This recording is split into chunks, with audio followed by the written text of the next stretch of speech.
Hi all. నేనైతే ఒక తింగర పని చేసిన ఫ్రెండ్స్. అది సక్సెస్ అవుతుందో ఫెయిల్ అవుతుందో తెలియకుండానైతే ట్రై చేసిన. మీరు ఈ వీడియో ఎండ్ వరకు చూడండి, మీకే తెలుస్తుంది. యాక్చువల్లీ నేను హెయిర్కి పెడదామని చెప్పేసి మెంతుల్ని నానబెట్టిన. నైట్ మర్చిపోయినండి, మార్నింగ్కి కూడా మర్చిపోయినా. ఇక ఈవినింగ్కి చూసుకుంటే చాలా స్మెల్ వచ్చేస్తుంది. సో నాకు హెయిర్కి పెట్టాలనిపించలేదు. వేస్ట్కి ఎందుకో ఏం పడేస్తామని చెప్పేసి ఇంటి పక్కన ఒక చిన్న ప్లేస్ ఉంటే మంచిగా తవ్వేసి హారిజంటల్గా వెర్టికల్గా లైన్స్ వేసేసి దాంట్లో విత్తనాలు వేసి పైన మట్టి కప్పేసిన అండి. ఇట్లా మరీ లోపలికి పెట్టొద్దంట విత్తనాలు, రావంట మొలకలు. సో పైన మొత్తం వాటర్ జల్లేసి లైట్గా అట్లా వదిలేసిన. పక్కనే ఉన్న ఆవకాడో చెట్టు చూడండి ఫ్రెండ్స్, ఒక పిట్ట అయితే మంచిగా ఇల్లు కట్టుకున్నది. అందులో లాస్ట్ డే వచ్చేసి ఎగ్ కూడా ఉండే, కానీ ఇప్పుడు లేదు.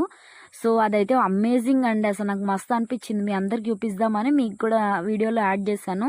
ఇది ర్యాట్ స్నేక్, మా ఇంటి సందులో దొరికింది. ఫైనల్లీ 3 days తర్వాత మన పొలంలో అయితే మొలకలు వచ్చేసాయి. నేనైతే సక్సెస్.